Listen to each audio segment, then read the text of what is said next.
I just finished replaying Super Mario Sunshine on Nintendo Switch, which means it's time to sit down and give my full, spoiler-free review of the game. My name is James, and I started this channel simply because I love video games. If that sounds like you, please subscribe to my channel so that you can see more videos just like this one. Super Mario Sunshine is one of my all-time favorite games.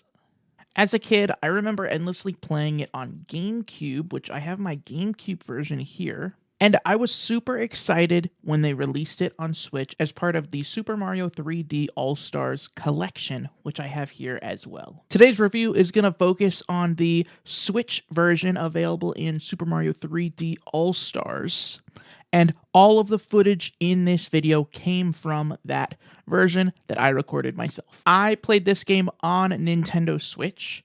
I was doing a little bit of traveling, and I brought this game with me and just was really captivated by it. And then I did end up replaying the entire game all the way to 120 shines. It took me about 15 hours to get all of the shines and secret shines, and then it took another probably 5 or 6 hours for me to get all of the blue coins. But I don't think getting all the blue coins would have taken as long had I looked up where they were. I was trying to get all of them myself without looking anything up, but I did end up looking up some of them in the end. It may also be worth pointing out that I did play with just the standard Switch Pro controller, which I have here. And even when I was traveling, I did play the game docked. And with all of that out of the way, let's get started with the positives. Where I want to start is that this game is very different than other Mario games, obviously.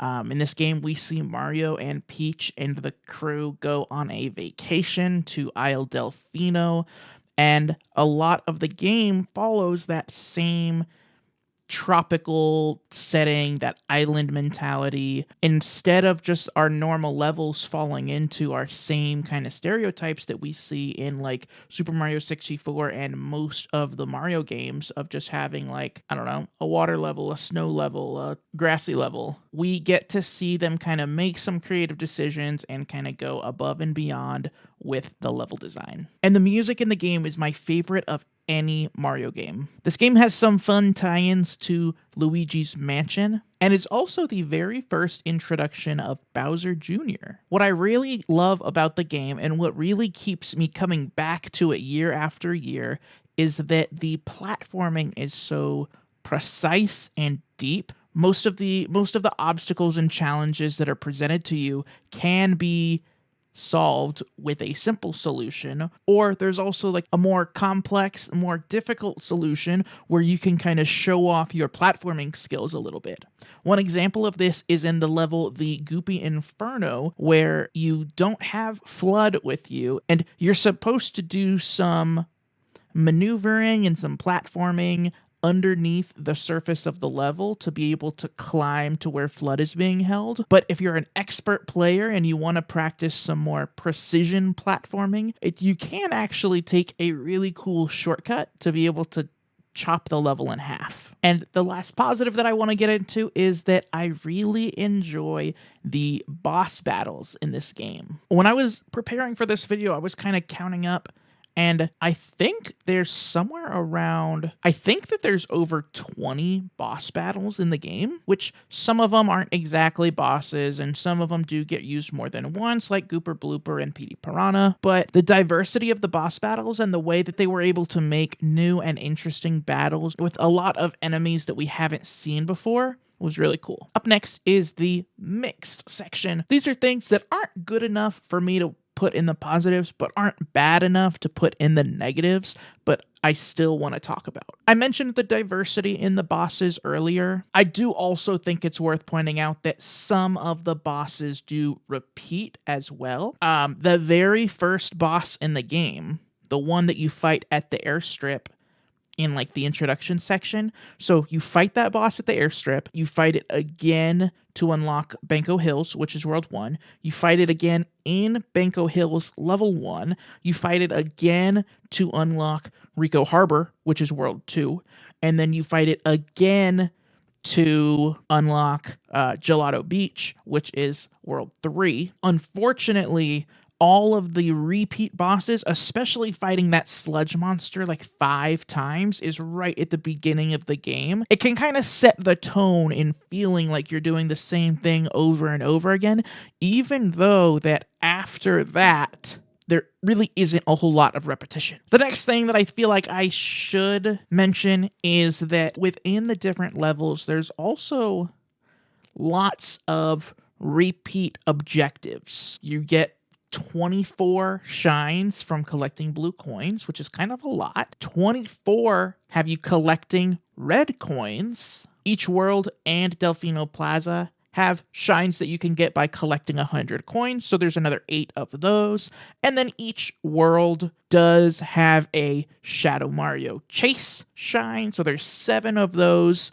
And there's also at least 2 Shadow Mario Chases in Delfino Plaza that you don't get shines for. I think I would have liked a little bit more diversity in the levels, which one group of levels that I really like is the race levels with Il Piantissimo, but I think that there's only 3 of those in the whole game. Whereas if you look at like Banco Hills, the very first world, there's 2 separate red coin levels in there. There's red coins in the village and red coins on the lake. Not even to mention the red coin collection that you get for replaying Secret of the Dirty Lake. So I think I would have liked a little bit more diversity there. I also had a little bit of like visual glitches while I was playing the game. I've never noticed this before playing the Switch version, and this time I specifically noticed it. A couple different times. It seemed most noticeable in water and surrounded by water. Basically, Mario would be on the screen, but then like slightly offset, there would be like a little... There would be like another Mario. If I had to guess, this probably has something to do with the game, the way that the game up-resed the water reflections and stuff, but I'm not a game designer. I can't really say for sure. And then the last thing that I want to mention in Mixed is the lack of analog triggers in the Switch version. So originally on the GameCube, the way that spraying water worked was you pressed the R button to spray water, and since there were analog triggers, you could press it lightly and it would spray like a little bit of water, or you could press it like almost all the way down. You could spray like a full amount of water, but then still be able to run around. And if you press the button all the way down until the R made that like click sound that it did on the GameCube, Mario would then stop where he was and spray water, and then you could kind of control the up and down of the water, and he would like stop and shoot. And it was a really great way to design the water. The Switch doesn't have analog triggers, so you can't really do that. The way they got around it was by you press ZR to run and shoot, and you press R to stop and shoot. Switching between the 2 buttons, I think for a new player, can probably be a little bit confusing. And then you're also losing a little bit of functionality in there in that you don't really have the ability anymore to choose how much water is coming out. If you don't want a ton of water coming out, your best bet on the Switch version is to just click and unclick the button quickly, which isn't exactly the same. And I don't really think that's a big deal. I've played the Switch version of completions probably 3 or 4 times now, and I don't remember ever saying like, wow, I wish there was a way for me to shoot half as much water right now. Before I give my negatives, please go ahead and subscribe to my channel. I'm trying to hit 300 subscribers by the end of this year. That's all for the Mixed. Now let's move into the negatives. The first negative for me is probably the 100 coin shines.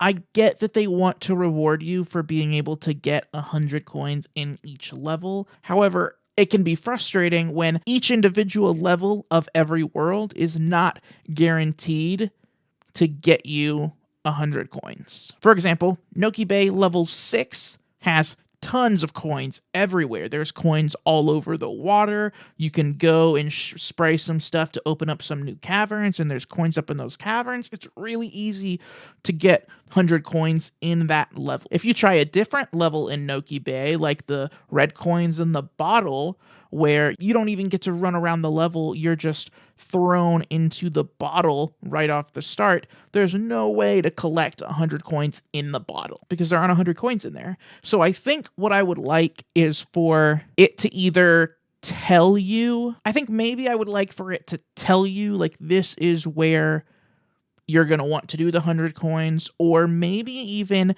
select 100 coins shine from the menu and it'll automatically put you in somewhere that it's possible. Or maybe just increase the level of coins on some of those levels where you can't get all of them. I don't know, maybe put more coins in the bottle when you're doing red coins in the bottle so that you can get the 100 coins in there if you want. But that's mostly my issue with the 100 coin shines. My next issue is with blue coins. I mentioned earlier that there's 24 shines that come from turning in blue coins, which means there's 30 blue coins in each world and 30 blue coins in Delfino Plaza. I do think that's a lot, and I'd like if there weren't so many. However, my big issue here is that there's not a way in-game to track which coins you've already gotten. And not every coin is even guaranteed to appear in every level of a world, which means if you all of a sudden realize that you have 239 blue coins and you don't know where that last one is, the game doesn't give you any direction or anything. There's no like, oh, that missing coin is in this world. There's no indicator on the like completion screen that you got all of the blue coins in a level. What you really have to do is look up a blue coin guide online and go through one by one for 240 blue coins and see if the blue coin is there. That's almost all my negatives. The last couple became more apparent to me as I was hunting for blue coins. The next one is that the longer I played the game and the longer I was trying to scour these areas looking for blue coins, the amount of times I was clipping through platforms or through walls or jumping to a platform and barely trying to make it, and Mario not grabbing the edge and just falling all the way down. Those kind of occurrences are very frustrating, and they felt to kind of increase. Also noticeable when I was hunting for blue coins, I would get up to the top of like a tall structure and want to like look out onto the world to see if I could see any blue coins or anything. And the camera would fight me so much where it wouldn't let me control the camera with the right stick. I would have to do like click in the right stick to do the like first person look around mode for Mario. And I found that to be kind of annoying as well. And while I'm at it, I might as well mention that some of the blue coins are in places that don't make any sense. Anyway, I think that's all I have to say about Super Mario Sunshine.